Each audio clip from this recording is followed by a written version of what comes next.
right now on 5 on Your Side at 10. Prayers for Officer Brown.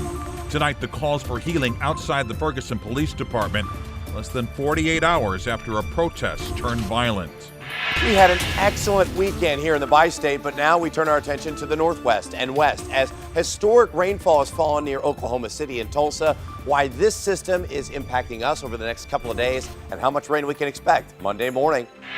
Our top story, scary moments in a Metro East neighborhood. It was crazy. It had me speechless. I was just like, oh my God.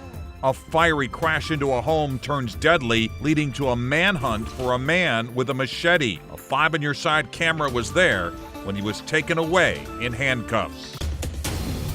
Thank you for joining us. I'm Mike Bush. Tonight, neighbors tell us a mother and daughter were killed when a car crashed into their Belleville home, causing a massive fire. We also know a boy was rescued from the home.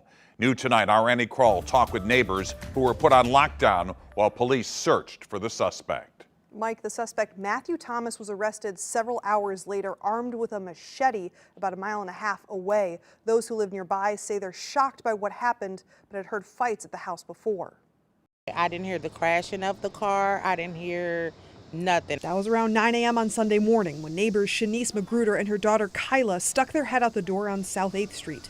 A fan of crime TV shows, Magruder quickly saw there was more at play than you may suspect. When I seen how bad the flames were, because at first I thought it was just the house fire, but looking at the flames, because like I just told you, I like a lot of the crazy shows, and I watched Chicago Fire.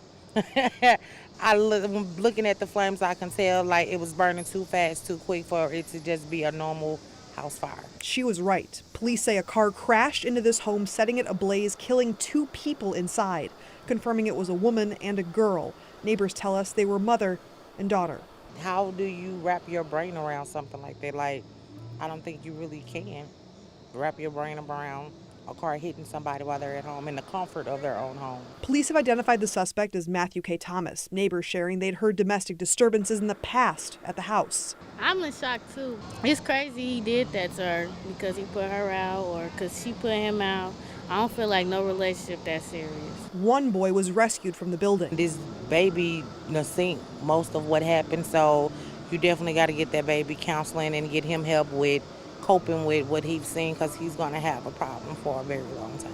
After the crash, police say Thomas was seen armed with a machete near the railroad tracks on South 29th Street. They found him around 1 p.m. near a Dollar Tree on Belleville Crossing, where he was then taken into custody. That's wrong. I don't care what nobody done said or did to you. You don't play God and take nobody's life like that. Neighbors tell us the little boy rescued was taken to the hospital. Police say Thomas will be held at Belleville Police Department pending further investigation. They aren't seeking any other additional suspects. Developing tonight, about 90 minutes ago, we learned a 16-year-old was shot and killed in North St. Louis. This happened near West Florissant and Thrush Avenue across from Calvary Cemetery. Police say the teen was taken to the hospital but died from the injuries. The shooting is being investigated as a homicide. Tonight, a Ferguson police officer is fighting for his life in the hospital, and his community is showing their support. Officer Travis Brown was critically injured Friday night after a protest turned violent. It happened on the 10th anniversary of the Michael Brown shooting. Tonight, community members came together to hold a vigil praying for the officer's recovery. We've experienced so many traumas, and sometimes it's just good to create a space to get people together to voice that pain and to hopefully see something shift. The group hosting the event plans to have similar ones later this week. And we're learning more about Officer Travis Brown's time serving the St. Louis area. He joined the Ferguson Police Department in January of this year. Our Mercedes McKay spoke with the man who hired him on at the St. Louis County Police Department. Officer Travis Brown worked as an officer for St. Louis County before he joined the Ferguson Police Department. Today, I spoke with former St. Louis County Police Chief Tim Fitch, who hired Brown to wear the St. Louis County badge. Fitch says TJ has a contagious smile and aura that makes him incredibly special. I'm hoping and praying that he comes out of this and can get back to work, because we need people like him in our community serving in law enforcement. Over 24 hours after Officer Travis Brown was seriously injured, his former boss, Tim Fitch, shedding a light on the stand-up man he is. When you know the officer and you've met the officer and he has a contagious smile, you're just like, how can this happen? 5 on Your Side caught that contagious smile in action when Officer Brown helped celebrate a little boy with autism's birthday in North St. Louis. Now, 5 months later, he's fighting for his life, as many, like Fitch, try to wrap their heads around what took place Friday night. This went on all day long with no issues. I mean, police were there to help, blocking streets, keeping people safe. And it was like during 2014, it was like a light switch. After a certain hour, Fitch says after hearing what happened, his first reaction was, here we go again. I thought we were past that at this point, but apparently we aren't. Adding that he shares the same frustrations Ferguson Police Chief Troy Doyle expressed in a news conference Saturday afternoon. He was basically saying, what else do you want us to do? Look what we've done in 10 years. We've completely turned over this police department. While Fitch asks everyone to keep Officer Brown and his family in your thoughts and prayers, he has one main message to this community. We can't let this stop us from moving forward. Mercedes McKay, 5 on your side. Earlier today, community leaders held a youth affirmation service supporting those who grew up during the chaos surrounding Michael Brown's death. Brown's sister spoke at the event, encouraging the community to come together to support and help the next generation during troubling times. Just as a community, we have to keep in mind, we have to let them know that just because this is this person's way, this doesn't have to be your way. Come about things, doing things right, and just being you, making sure you're heard, making sure your voice is heard. The event was done in collaboration with the Chosen for Change organization founded by Michael Brown's father. We'll continue our coverage of Ferguson's journey of healing next week. Our special Race, Listen, Learn, Live, Voices of Ferguson airs Thursday, August 22nd at 7 p.m. 2 women and a 5-year-old boy are dead after a crash in Sullivan.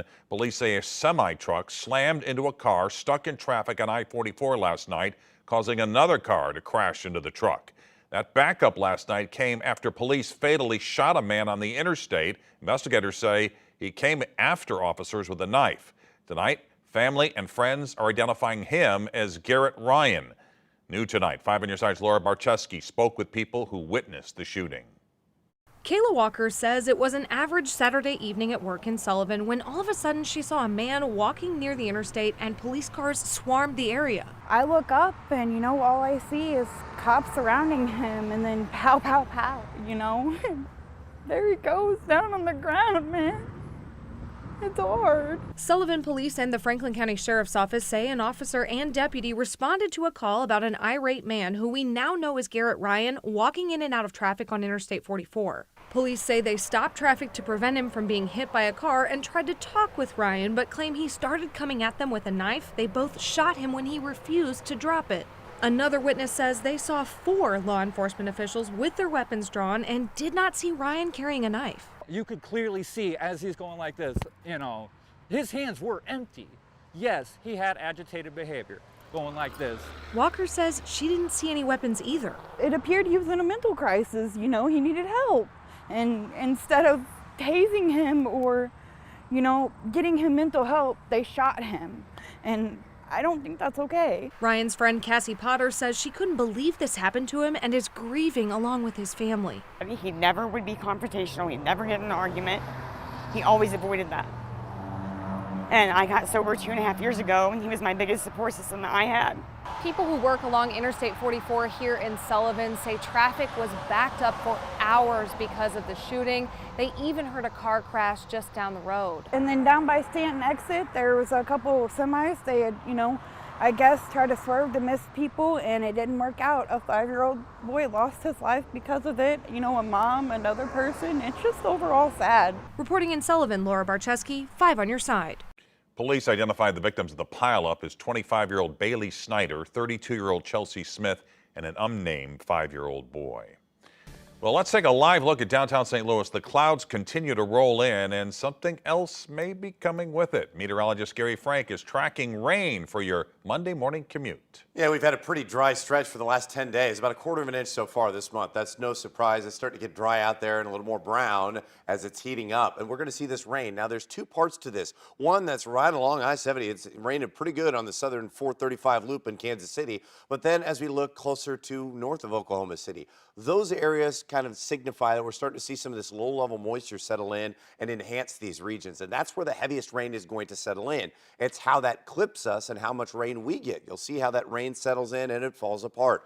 we still have pretty dry air. And as we look once again down Market Street in the Arch, temperatures haven't changed all that much from earlier. It's 77. The humidity is noticeably up at 57 now. It was about 50 at 5 o'clock. So that's coming up a little bit and into the rest of the overnight hours. I don't think that we're going to see any rain even by 1 or 2 o'clock in our area, but over the next few days, Monday, we're definitely going to be dealing with some early rain as we have some medium impacts and slow conditions from that. Wednesday and Thursday, we may have to turn that up to high, but rain could be a factor Wednesday and Thursday as well as we talk about those impacts, not only for your Monday morning commute. We'll go hour by hour and talk about some of the specifics and even locally heavy rain and even flooding after all this dry condition we've had.